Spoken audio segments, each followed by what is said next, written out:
नमस्कार। आज हम लोग एक बहुत ही दिलचस्प टॉपिक पर बात करने वाले हैं। हर्ब्स एज हेल्थ फूड, यानी ऐसी जड़ी बूटियां जो हमारी सेहत के लिए फायदेमंद हैं। चलिए देखते हैं कि ये हमारी हेल्थ को और बेहतर बनाने में कैसे मदद कर सकती हैं। शुरू करते हैं। तो आज इस क्लास में हम क्या क्या कवर करने वाले हैं, एक नज़र डालते हैं। सबसे पहले हम समझेंगे इंट्रोडक्शन टू न्यूट्रास्यूटिकल्स, फिर आगे बढ़ेंगे द पावर ऑफ एंटीऑक्सीडेंट्स पर। उसके बाद हम गट हेल्थ के बारे में जानेंगे, जिसमें प्रोबायोटिक्स और प्रीबायोटिक्स आते हैं।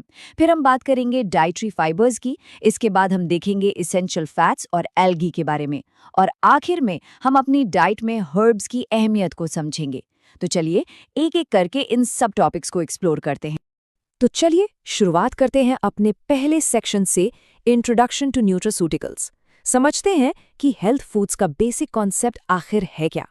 तो चलिए सबसे पहले इसकी डेफिनेशन देखते हैं।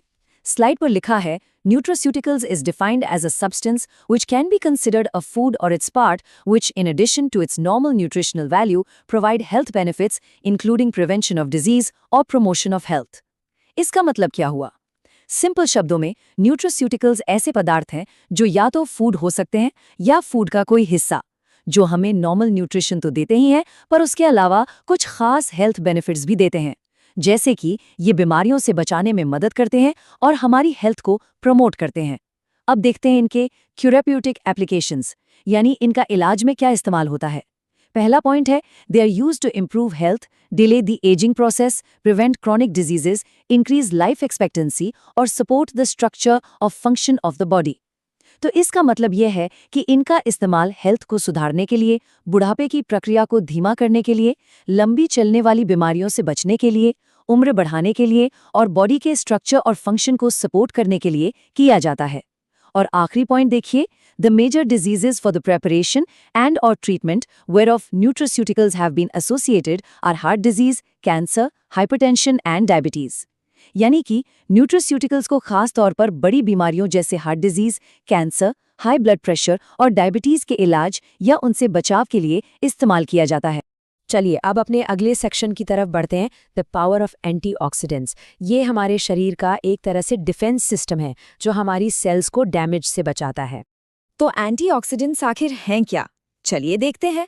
पहला पॉइंट है, antioxidant nutraceuticals are those which contain vitamin E, vitamin C, vitamin A and beta carotene. मतलब कि एंटीऑक्सीडेंट न्यूट्रास्यूटिकल्स वो होते हैं जिनमें विटामिन ई, सी, ए और बीटा कैरोटीन जैसे विटामिन्स पाए जाते हैं। अगला point, they are present in some fixed oils, fruits, vegetables and fishes. यानी कि ये कुछ खास तेलों में, फलों में, सब्जियों में और मछलियों में मौजूद होते हैं। अब जो सबसे इंपॉर्टेंट पॉइंट है उसे ध्यान से समझिए। Antioxidants present in such food are those compounds which either prevent the formation of oxygen-free radicals or trap them, scavenging effect। इसका मतलब है कि एंटीऑक्सीडेंट्स ऐसे कंपाउंड्स होते हैं जो या तो हमारे शरीर में ऑक्सीजन फ्री रेडिकल्स को बनने से ही रोक देते हैं या फिर उन्हें पकड़कर खत्म कर देते हैं। इसे स्कैवेंजिंग इफेक्ट कहते हैं। यहाँ इस डायग्राम में देखिए, बहुत अच्छे से समझाया गया है। ये जो एंटीऑक्सीडेंट है, ये एक बॉडीगार्ड की तरह काम करता है। ये फ्री रेडिकल जो हमारी सेल को नुकसान पहुंचा सकता है, उसे पकड़ लेता है और न्यूट्रलाइज कर देता है। अच्छा, एक इंटरेस्टिंग बात यह है कि हमारा शरीर खुद भी एंटीऑक्सीडेंट्स बनाता है। देखिए, the body defence system against the oxidative damage consists of enzymes such as superoxide dismutases, glutathione peroxidase, catalase and the reducing agents such as glutathione, ascorbate and ion. इसका मतलब है कि ऑक्सीडेटिव डैमेज से लड़ने के लिए हमारी बॉडी के पास अपना एक डिफेंस सिस्टम है जिसमें ये सारे एंजाइम्स और एजेंट्स शामिल हैं। अगला पॉइंट है, antioxidants of oxidation are compounds which retard or prevent the oxidation and in general prolong the life of the oxidizable matter. बिल्कुल सिंपल शब्दों में, एंटीऑक्सीडेंट्स ऑक्सीडेशन की प्रोसेस को या तो धीमा कर देते हैं या रोक देते हैं, जिससे हमारी सेल्स की लाइफ बढ़ जाती है। चलिए अब इसके थेरेप्यूटिक एप्लीकेशंस देखते हैं। It is used in the treatment of stroke, यानी स्ट्रोक के इलाज में इनका इस्तेमाल होता है। It is used in antioxidants therapy in cancer, cancer की थेरेपी में भी इनका यूज होता है। और they protect from heart disease, cancer, anxiety and depression etcetera. मतलब ये हार्ट डिजीज, कैंसर, चिंता और डिप्रेशन जैसी प्रॉब्लम से भी बचाते हैं। तो चलिए अब हम एक बहुत ही ज़रूरी टॉपिक पर आते हैं, गट हेल्थ, हमारे डाइजेस्टिव सिस्टम की सेहत। इसमें हम दो सबसे इंपॉर्टेंट चीज़ों के बारे में बात करेंगे, प्रोबायोटिक्स और प्रीबायोटिक्स। तो सबसे पहले प्रोबायोटिक्स, ये क्या होते हैं? These are the living microorganisms which when taken with or without food improve the intestinal microbial balance and in turn functioning of the large intestine. इसका मतलब है कि प्रोबायोटिक्स जिंदा माइक्रो ऑर्गेनिजम्स होते हैं जिनको हम आम भाषा में गुड बैक्टीरिया भी कहते हैं। जब हम इन्हें खाने के साथ या बिना खाने के लेते हैं तो ये हमारी आंतों में जो माइक्रोबियल बैलेंस है उसको अच्छा करते हैं, जिससे हमारी बड़ी आंत अच्छे से काम करती है। अगला पॉइंट है, these microorganisms exert their effects by producing substances and conditions which inhibit the growth of harmful bacteria in the large intestine. यानी ये जो गुड बैक्टीरिया हैं ये कुछ ऐसे सब्सटेंस बनाते हैं जो हमारी बड़ी आंत में नुकसानदायक बैक्टीरिया को बढ़ने से रोकते हैं। इसके एग्जाम्पल्स क्या हैं? Probiotics include Bifidobacterium and Lactobacillus species such as L. acidophilus. तो Bifidobacterium और Lactobacillus इसके कॉमन एग्जाम्पल्स हैं। अब आते हैं इसके थेराप्यूटिक एप्लीकेशंस पर। It is used in diarrhea, colon cancer, allergy and cardiovascular disease. मतलब इनका इस्तेमाल दस्त, कोलन कैंसर, एलर्जी और दिल की बीमारियों में किया जाता है। अच्छा, अब हम बात करते हैं प्रीबायोटिक्स की। They are the nutraceuticals which promote the flourishing of probiotics. बिल्कुल आसान शब्दों में, प्रीबायोटिक्स जो हैं वो प्रोबायोटिक्स का खाना है। ये उन गुड बैक्टीरिया को बढ़ने में मदद करते हैं। तो अब सवाल उठता है कि इनकी ज़रूरत क्या है? देखिए, The probiotics microorganism have to survive the digestive enzymes and acids in the upper gut. मतलब प्रोबायोटिक्स को हमारे पेट के एसिड और एंजाइम से बचकर आगे जाना होता है। तो इस प्रॉब्लम को सॉल्व करने के लिए प्रीबायोटिक्स काम आते हैं। Prebiotics are the food substance which reach to colon in intact form without getting depleted by gastric pH and digestive acids. इसका मतलब प्रीबायोटिक्स ऐसे फूड सब्सटेंस हैं जो पचते नहीं हैं और सीधे कोलन तक पहुंच जाते हैं, जहां वो प्रोबायोटिक्स के लिए भोजन का काम करते हैं। यहाँ प्रीबायोटिक्स की एक प्रॉपर साइंटिफिक डेफिनेशन दी गई है, चलिए इससे पढ़ते हैं। A non-digestible food ingredient that beneficially affects the host by selectively stimulating the growth and or activity of one or a limited number of bacteria in the colon and thus improves host health. इसका मतलब क्या हुआ? मतलब ये एक ऐसा food ingredient है जिसे हम पचा नहीं सकते, लेकिन ये हमारे लिए फायदेमंद है क्योंकि ये कोलन में मौजूद कुछ खास गुड बैक्टीरिया की ग्रोथ या एक्टिविटी को बढ़ाता है, जिससे हमारी सेहत सुधरती है। अब इसके थेराप्यूटिक एप्लीकेशंस देखते हैं। Prebiotics have been shown to promote health benefits in many diseases related to an unbalanced GIT microbiota. यानी जब हमारे गट का माइक्रोबियल बैलेंस बिगड़ जाता है तो उससे जुड़ी कई बीमारियों में प्रीबायोटिक्स फायदा पहुंचाते हैं, जैसे कि inflammatory bowel disease, irritable bowel syndrome. Gut health की बात चली रही है तो एक और बहुत ज़रूरी कंपोनेंट को डिस्कस करना बनता है। हमारा अगला सेक्शन है अंडरस्टैंडिंग डाइटरी फाइबर्स। ये हमारे डाइजेशन और ओवरऑल हेल्थ के लिए बहुत ज़रूरी हैं। तो आखिर ये डाइटरी फाइबर्स हैं क्या? देखिए, fibers are non digestible polysaccharides found in the plant cell walls. जैसा कि आप इस डायग्राम में देख सकते हैं, फाइबर्स प्लांट सेल वॉल का हिस्सा होते हैं। ये ऐसे पॉलीसैकेराइड हैं जिन्हें हमारा शरीर डाइजेस्ट नहीं कर सकता। ये मिलते कहाँ से हैं? They are present in food including fruits, vegetables, grains and legumes. Thus, fibers which we eat are called dietary fibers. यानी ये फलों, सब्जियों, अनाज और दालों में होते हैं और जो फाइबर हम खाते हैं उसे ही डाइटरी फाइबर कहते हैं। अब इसके टाइप्स देख लेते हैं। ये दो तरह के होते हैं। पहला है soluble dietary fibers. इसके बारे में लिखा है soluble fibers are partially soluble in water and form gel. मतलब ये पानी में घुल जाते हैं और एक जेल जैसा बना लेते हैं। दूसरा है insoluble dietary fibers. Insoluble fibers are insoluble in water and pass through the digestive tract largely intact. ये पानी में नहीं घुलते और हमारे डाइजेस्टिव सिस्टम से लगभग बिना बदले ही गुजर जाते हैं, सफाई करते हुए। चलिए अब इस टेबल में देखते हैं कि इन फाइबर्स के सोर्सेज क्या हैं। पहले कॉलम में है soluble dietary fibers. इसके सोर्सेज हैं ओटमील, नट्स, सीड्स, एप्पल्स और पेयर्स। दूसरे कॉलम में है insoluble dietary fibers. इसके सोर्सेज हैं whole wheat, carrots, cucumbers, barley और ब्राउन राइस। तो ये कुछ एग्जाम्पल्स हैं। अब इसकी ज़रूरत कितनी होती है, यानी रिक्वायरमेंट डोज। एक अडल्ट के लिए ये है 30 ग्राम पर डे और एक चाइल्ड के लिए ये है 5 ग्राम पर डे। अब आगे बढ़ते हैं और इसकी थेरेप्यूटिक एप्लीकेशंस को समझते हैं। यहाँ लिखा है fiber has important therapeutic effects on the gastrointestinal tract and several common disorders that affect North Americans are associated with a low intake of dietary fiber. इसका मतलब ये है कि फाइबर का हमारे पेट और आंतों पर यानी गैस्ट्रोइंटेस्टिनल ट्रैक्ट पर बहुत ज़रूरी अच्छा असर पड़ता है। और आजकल की जो डाइट है, जो मॉडर्न डाइट है, उसमें अक्सर फाइबर की कमी होती है, जिसकी वजह से पेट से जुड़ी बहुत सी कॉमन बीमारियां हो जाती हैं। इसलिए अपनी डाइट में सफिशिएंट फाइबर लेना बहुत ज़रूरी है। चलिए, अब हमारा अगला सेक्शन है एसेंशियल फैट्स एंड एल्गी। इसमें हम कुछ यूनिक सोर्सेज ऑफ न्यूट्रिशन के बारे में जानेंगे। इस सेक्शन में सबसे पहले हम बात करेंगे ओमेगा 3 फैटी एसिड्स की। इनका बायोलॉजिकल सोर्स क्या है? पहला पॉइंट है, these are found in cold water fishes like cod, salmon, tuna और भी कई नाम हैं। मतलब ये ठंडे पानी में रहने वाली मछलियों में पाए जाते हैं। दूसरा source, these are also reported in cold weather bean oil plants like flaxseed, canola, walnuts, soyabean etc. यानी ये कुछ प्लांट्स में भी मिलते हैं, जैसे अलसी, अखरोट और सोयाबीन। अब देखते हैं इनके थेराप्यूटिक एप्लीकेशंस। ये हमारे दिल के लिए बहुत फायदेमंद है। पहला है suppression of smooth muscle cell proliferation and migration.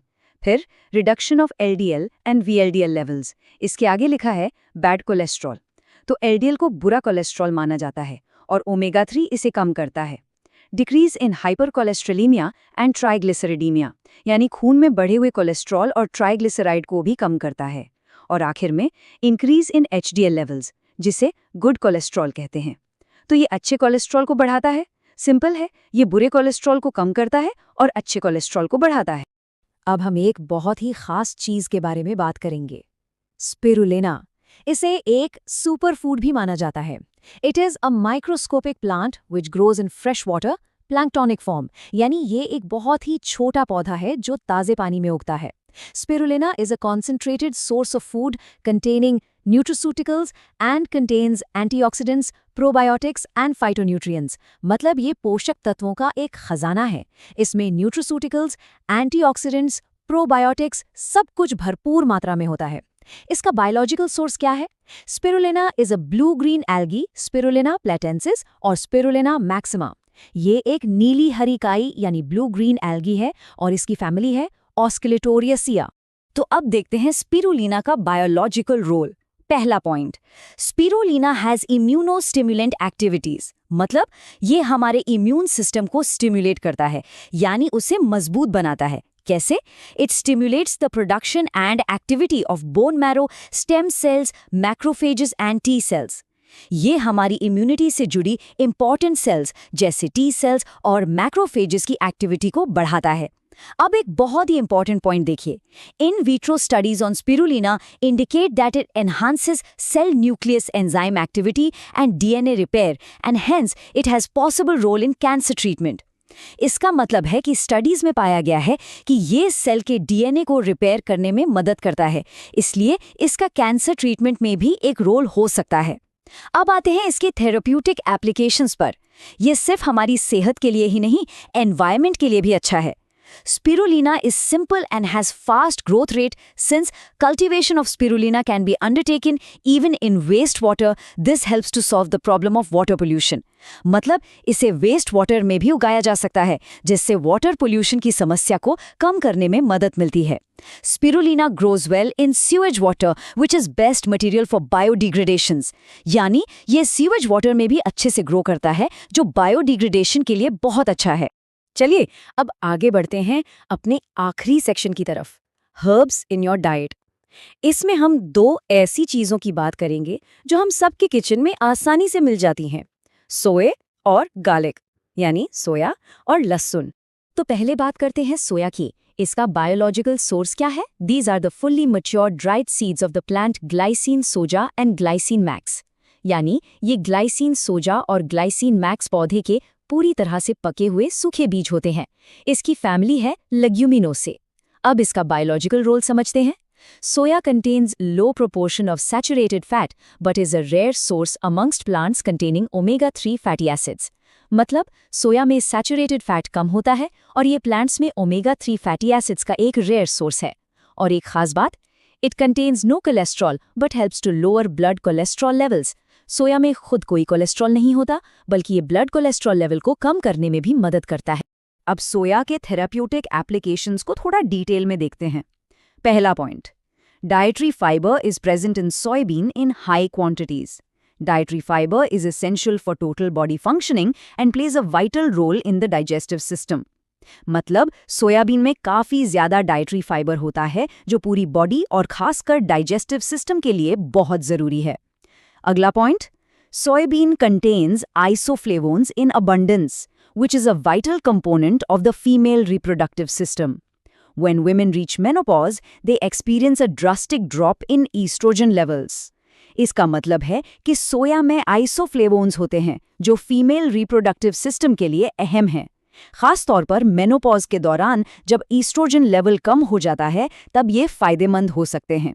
और आखिरी point, soybeans are a good source of healthy unsaturated fats that can help you lower your cholesterol in the body. तो इसका मतलब है कि सोया हेल्दी अनसैचुरेटेड फैट्स का एक अच्छा सोर्स है जो बॉडी में कोलेस्ट्रॉल को कम करने में मदद कर सकता है। अब आते हैं हमारे अगले हर्ब पर, गार्लिक यानी लहसुन। इसका साइंटिफिक नाम है एलियम सेटाइवम और इसकी फैमिली है Liliaceae. It has been associated with humans and their food since ancient times.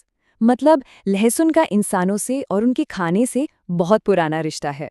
It is grown and used as food and medicine in all temperate climatic regions of the world.